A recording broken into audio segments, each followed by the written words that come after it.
proceed, dear brothers and sisters, in our current technological and political environment, attacks on science and knowledge continue to rise. Objective truths are no longer accepted as such, and facts are no longer indisputable.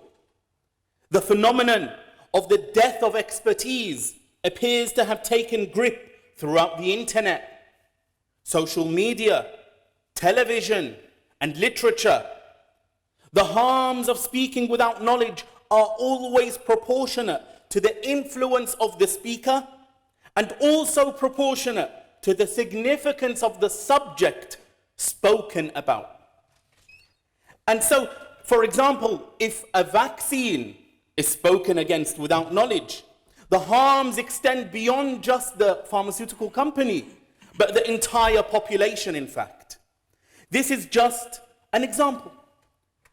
And what then do you think the harms would be when the subject spoken about without knowledge affects not only people's lives, but also affects their afterlife? Allah Ta'ala surrounded his religion with a number of protective barriers to safeguard it from addition and omission. The aforementioned are transgressions. They are crimes against the Sharia, against Allah and his messenger, as none has the right to ascribe to Allah or to his messenger any words which they did not reveal or speak of respectively. It is for this reason that Allah Ta'ala and his messenger forbade people and warned them from speaking in the matters of the religion without knowledge, or put succinctly, as we will speak about today, giving fatwa without knowledge. What is fatwa? Linguistically, brothers and sisters, fatwa is revealing information on a matter previously concealed from most. The knowledge may be the reserve of the questioned. As Allah Ta'ala, he said, يَسْتَفْتُونَكَ قُلِ اللَّهُ يُفْتِيكُمْ فِي الْكَلَالَةِ. They ask you for a ruling. Say, Allah gives you a ruling concerning the person who has non-linear heirs. Meaning this knowledge is something previously known only to Allah, then revealed to his messenger, then to the rest of us. And as Allah Ta'ala tells us, when the former inmate asked Yusuf for the interpretation of the dream, he said, Yusufu ayyuha siddiqu aftina. Yusuf, O believer or unwavering believer, elucidate for us, reveal for us. And fatwa is revelation also of an opinion sought from a person of sound judgment and wisdom. As Bilqis, the queen of Saba, of Sheba, asked her counsel for consultation, and she said, قالت يا أيها الملأ أفتوني في أمري. She said, O chiefs, give me opinion in this matter of mine. Now, fatwa was then used as a legal term, describing a formal ruling or interpretation on a point of law given by a qualified legal scholar, also known as a mufti. Hence the mufti, dear brothers and sisters, was described as a signatory on Allah's behalf, as he permits and prohibits in Allah Ta'ala's name. And also, Muhammad ibn al-Munkadir, he said the mufti stands between Allah and the creation. So warning the mufti, he said, so know how you stand. Such a position is incredibly dangerous, as the person exposes himself to frightening punishments in the case that he delivers erroneous religious decrees due to insufficient knowledge. Most of the companions knew the significance of fatwa, dear brothers and sisters, and they fled, they ran away from it. Abdurrahman ibn Abi Layla, he said, I witnessed 120 of the companions from the Ansar, each of which, when they were asked a question, they would defer it to their brother, and the brother would defer it to the next, until the question would circle and return to the first person asked. Notice, these were the companions who witnessed revelation come down upon the Prophet sallallahu alaihi wasallam, the interpretation of the revelation, who saw the Rasul sallallahu alaihi wasallam's actions and approvals and heard his speech. But yet, they used to push the question onto others. While today, people jostle for position and push to get to the front in order to be the first to answer the question. The companions wished that somebody else would bear this burden, because they realized the risks involved in assuming the position of iftar. And it wasn't just the companions. Al-Haytham ibn Jamil, he said, I witnessed Malik ibn Malik ibn Anas, the grand Imam, being asked in this mosque, the Prophet ﷺ's mosque, 48 questions, 32 of which he answered, I do not know. Many of us know this story, by the way. But notice here that Imam Malik, he could have observed humility by admitting he doesn't know the answer in private. But to do so in public, and not just on one issue, on one question, but 32 issues in front of his companions. Why? Because they knew the significance of fatwa. One man once asked him, "Oh Imam," he asked him a question, and Imam Malik, he said to him, "I don't know, la adri." And he answered, "It's a light matter, khafifa, it's a small matter." Imam Malik was angered and he said, Khafifa, light, you consider it small. There is nothing in knowledge that is small. Did you not hear Allah's words? Inna sanulqi alayka qawlan thaqila. Indeed, we are about to cast upon you, O Muhammad, a heavy word. Don't think for a moment that this implies that Malik radiallahu anh was not qualified for fatwa. He said of himself that he did not give fatwa until 70 turbaned men, meaning 70 scholars, they licensed him to do so. And going further, he said, I did not sit to give fatwa until I asked Rabi'ah and Yahya ibn Sa'id, who commanded me to give fatwa. And if they had prohibited me, I would have refrained. This was the state of the scholars who knew that they were to be resurrected on a great day, on a mighty day, to stand before their Lord. The great-grandson of Abu Bakr, Al-Qasim ibn Muhammad, or the grandson rather of Abu Bakr, Al-Qasim ibn Muhammad ibn Abi Bakr, he was one of Al-Fuqaha al-Sab'a, one of the 7 jurists of Medina. These 7, fatwa was not given by anyone in Medina but them during their time, in a time when Medina was bustling with scholars. And in a gathering, he was asked a question, and he answered, La uhsinuha. I'm not good at that. I'm not a specialist in that. I'm not qualified to answer that question. And the man said to him, but I know nobody more knowledgeable than you. And he said to him, and what can I do for you? I don't know. I'm not good at this field of law. And so an elder from Quraysh said to him, my nephew, maintain this word. Adhere to this word, for wallahi, I have never seen you sat in a gathering looking more noble than you look today. And Al-Qasim replied to him, and I wallahi will never, and I wallahi would rather my tongue be cut out than to speak about something that I do not know. This was the state of the scholars who, if they knew something, they would speak about it. And if they didn't, they would defer the question to someone else.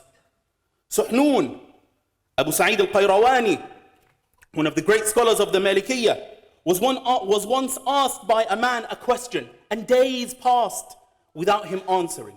So the man came to rush him for an answer. And Suhnun said to him, what can I do for you? What can I do? The matter is complicated, and there are many opinions, and it has trumped me. I can't find a solution, I can't find an answer yet. So the man said in praise of Suhnun, and you are qualified and you are fit for every difficult matter. And he said to him, hayhat. Impossible. You think I will sacrifice my flesh and blood to the fire for your praise? None were more God-fearing than them. None were more knowledgeable than them. And none were more trustworthy in the religion than them. Today, dear brothers and sisters, we live in an age where the number of platforms from which people can speak and propagate their views have increased in number and nature. And so a whole host of self-endorsing individuals claiming knowledge and scholarship have found a range of options readily available for them to promote themselves and their so-called religious opinions and make their voices heard. It's necessary to highlight the dangers of doing so. Not just for those who may potentially follow them, but also for these people speaking without knowledge, to highlight to them the hazardous path which they have chosen for themselves, which will lead to disgrace in this life before the akhirah. Allah Ta'ala, He is the one who raises the scholars. As He says, Jalla Sha'nu, يَرْفَعِ اللَّهُ الَّذِينَ آمَنُوا مِنْكُمْ وَالَّذِينَ أُوتُوا الْعِلْمَ دَرَجَاتٍ. Allah elevates by degree those who have attained faith and those given knowledge. As for the ignorant, the Messenger sallallahu alayhi wa sallam, he said, إِنَّ اللَّهَ لَا يَقْبِضُ الْعِلْمَ انتزاعا ينتزعه من العباد ولكن يقبض العلم بقبض العلماء حتى إذا لم يبق عالما اتخذ الناس رؤوسا جهالا فسئلوا فأفتوا بغير علم فضلوا وأضلوا. Allah does not take away the knowledge by stripping it from the hearts of men, but He takes knowledge by the death of the scholars. Until when no scholars remain, the people will take their leaders. They will take as their leaders ignorant people, who when consulted will give their verdict without knowledge. So they will go astray and will lead the people astray. And so notice, in the verse, Allah states that He raises and elevates the scholars. And in the hadith, the Messenger sallallahu alayhi wa sallam states that the ignorant are raised by the people. And therefore, do not be impressed by the number of views or followers that someone may have online. It is not indicative of their knowledge. When was the common person, when were common people made judges as to who scholars are? Not every student of knowledge is qualified to give fatwa. The companions themselves were not equal in knowledge. Among them was the faqih, the jurist, and the hafiz of the Quran, and the hafiz of hadith. And most didn't occupy a position of knowledge, by the way, but they enjoyed the privilege of suhbah, companionship, which was sufficient for them. And so they had varying degrees of knowledge and understanding. For example, Allah Ta'ala, He says in Surah Al-Baqarah, وَكُلُوا وَاشْرَبُوا حَتَّى يَتَبَيَّنَ لَكُمُ الْخَيْطُ الْأَبْيَضُ مِنَ الْخَيْطِ الْأَسْوَدِ مِنَ الْفَجْرِ. Eat and drink until the white thread becomes evident to you from the black thread at dawn. And so one of the companions took this literally. So he took a white thread and a black thread and placed them on his pillow and would continue to eat until he can distinguish the white thread from the black thread in the morning. The Rasul sallallahu alayhi wa sallam, he corrected his understanding and he said to him, explaining to him that the white thread is the light of dawn.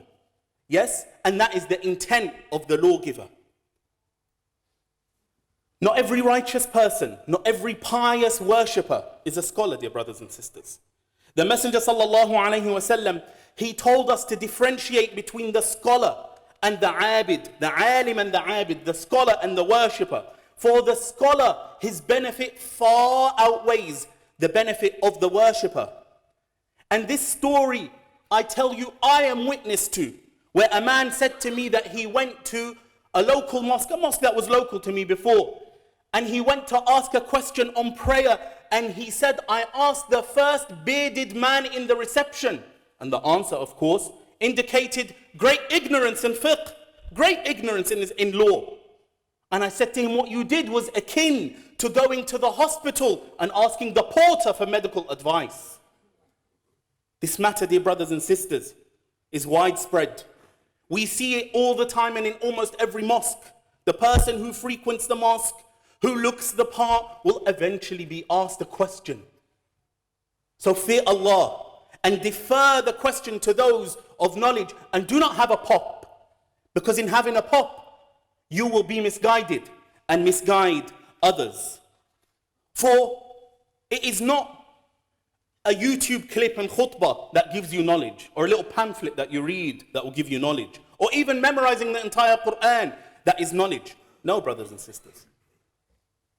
Just to give you an idea as to what the conditions of the mufti are, that they must excel in at least one school of legal thought, that they must understand the differences between the schools of thought in order to accommodate, and that they must be sensitive to the condition of the mustafti, the questioner. Are they in the category of those who are given rukhas, licenses and special dispensations, or not?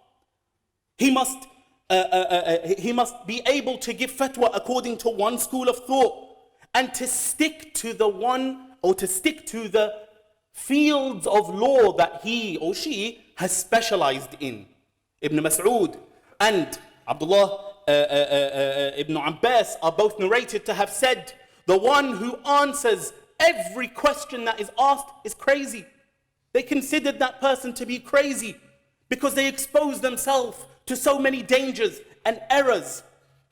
And of course, the requirements of ijtihad are far greater, and there is no time to list them all. The scholars of the past, my dear respected brothers and sisters, were obsessive in self-reflection and introspection. They always considered themselves subject to blame and accusation of ignorance and deficiency. They feared speaking. Umar radiallahu anhu, he said, he who speaks much will err much, and he who errs much will lose modesty, and the one who loses modesty loses piety, and the one who loses their piety, their heart has died. And it is when the scholars fled from iftar and speaking excessively, it was then that Allah guided them to accuracy in speech and actions. Dear brothers and sisters, fear Allah and speak only of what you know with certainty, and know that His religion is not subject to your uninformed opinions and whims. May Allah Ta'ala guide us to what is best for us in this life and the next, and preserve our tongues from violating against Allah Ta'ala's religion. أقول قولي هذا وأستغفر الله لي ولكم فاستغفروه إنه هو الغفور الرحيم.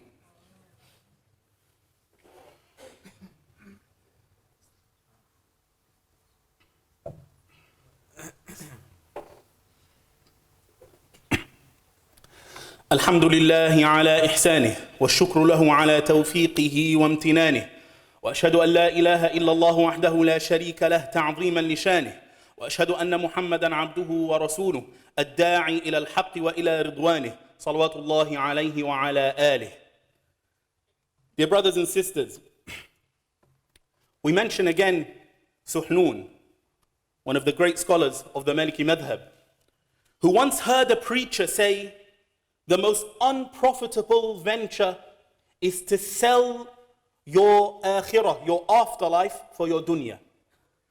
And even more unprofitable is to sell your akhirah, your afterlife, for someone else's dunya.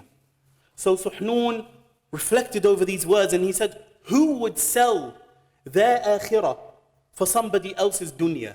And he reached the conclusion, it can only be the mufti.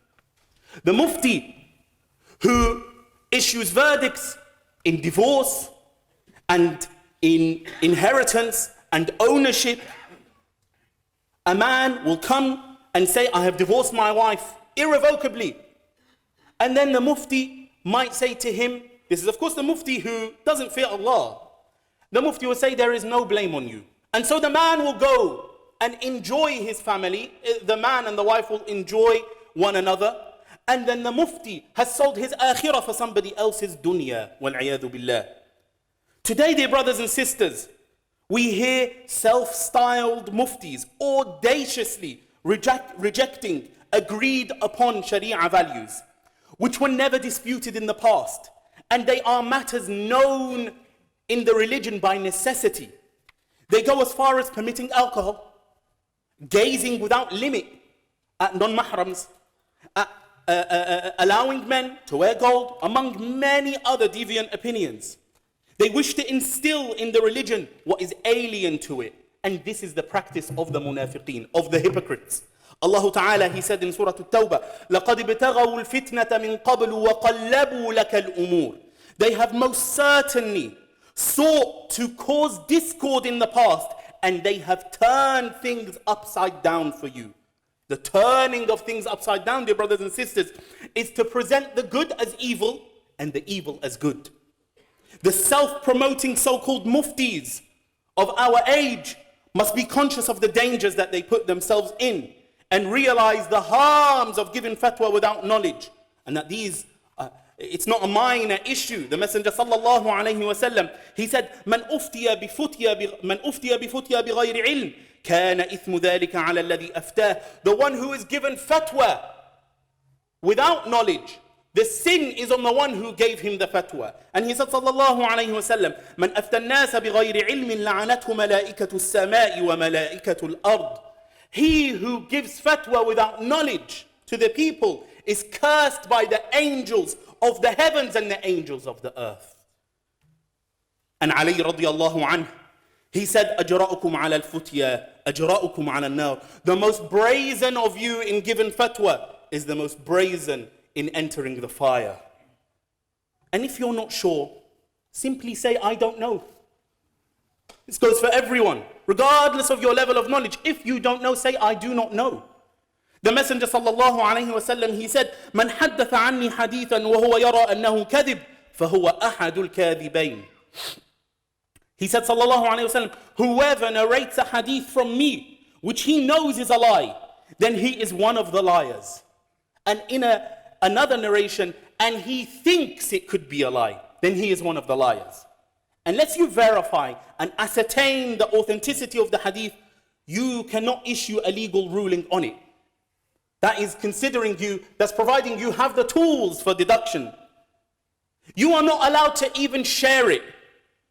As we see hundreds of bogus hadiths circulating social media and on WhatsApp. The Rasul sallallahu alayhi wa sallam said, if you say this word, then you get 10,000 this, and a hadith that have no basis.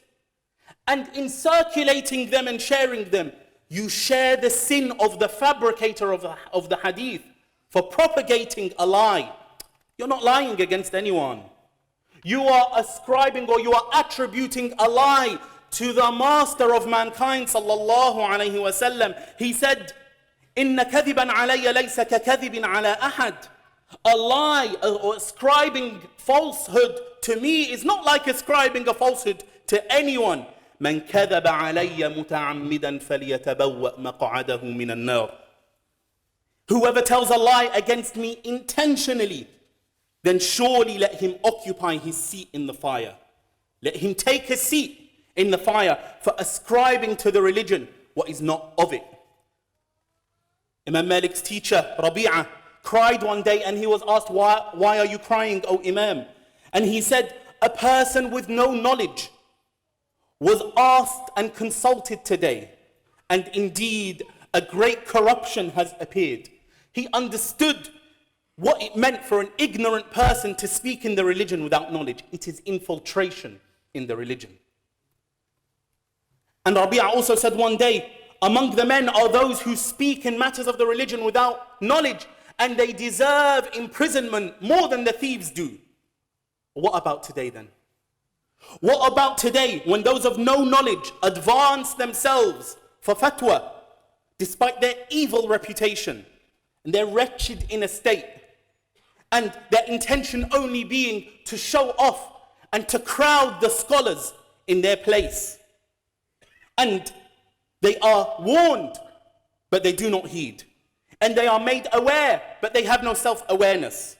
And they are forbidden, but they do not refrain. Such corruptors, Allah has promised that they will not succeed. He said, Jalla Jalaluh, وَلَا تَقُولُوا لِمَا تَصِفُ أَلْسِنَتُكُمُ الْكَذِبَ هَذَا حَلَالٌ وَهَذَا حَرَامٌ لِتَفْتَرُوا عَلَى اللَّهِ الْكَذِبَ إِنَّ الَّذِينَ يَفْتَرُونَ عَلَى اللَّهِ الْكَذِبَ لَا يُفْلِحُونَ. And do not say lies concerning that which your tongues describe. this is lawful and this is unlawful, in order to fabricate lies and attribute them to Allah. Indeed, those who fabricate lies and attribute them to Allah do not succeed. And Allah Ta'ala equated fatwa without knowledge to the gravest sin, to shirk, where he said, Jalla Jalaluh, قل إنما حرم ربي الفواحش ما ظهر منها وما بطن والإثم والبغي بغير حق وأن تشركوا بالله ما لم ينزل به سلطانا وأن تقولوا على الله ما لا تعلمون. Say, indeed my Lord has only forbidden obscenities, both manifest and secret, and sin and unjustified aggression, and that you associate with Allah that for which He has never bestowed any authority from on high, and that you say about Allah what you do not know. How then can an intelligent person, dear brothers and sisters, seek promotion and advancement in this field? Not least when they are not qualified, and even when they are qualified, to not hasten to it, but to observe some patience. We ask Allah subhanahu wa ta'ala to guide us, and to grant us knowledge, and to grant us wisdom, and the ability to refrain from speaking when we know that in speaking there is no benefit, and that Allah Ta'ala guide us to what is best, and that Allah Tabaraka wa Ta'ala increase our scholars in virtue and increase the ummah in scholars. هذا وصلوا وسلموا على خير الأنام فإن الله أمركم بأمر بدأ به بنفسه وثنى بملائكة قدسه ثم بكم أيها المؤمنون فقال جل من قائل إن الله وملائكته يصلون على النبي يا أيها الذين آمنوا صلوا عليه وسلموا تسليما اللهم صل على محمد وعلى آل محمد كما صليت على إبراهيم وعلى آل إبراهيم وبارك على محمد وعلى آل محمد كما باركت على إبراهيم وعلى آل إبراهيم إنك حميد مجيد. The brother standing in the back, you standing is not gonna speed up this khutbah. You do not stand until the iqamah is given. اللهم صل على محمد وعلى آل محمد كما صليت على إبراهيم وعلى آل إبراهيم وبارك على محمد وعلى آل محمد كما باركت على إبراهيم وعلى آل إبراهيم إنك حميد مجيد. اللهم أعز الإسلام والمسلمين وأذل الشرك والمشركين وأعل بفضلك كلمتي الحق والدين. اللهم أرنا الحق حقا وارزقنا اتباعه وأرنا الباطل باطلا وارزقنا اجتنابه. عباد الله رحمكم الله، إن الله يأمر بالعدل والإحسان وإيتاء ذي القربى وينهى عن الفحشاء والمنكر والبغي يعظكم لعلكم تذكرون وأقم الصلاة.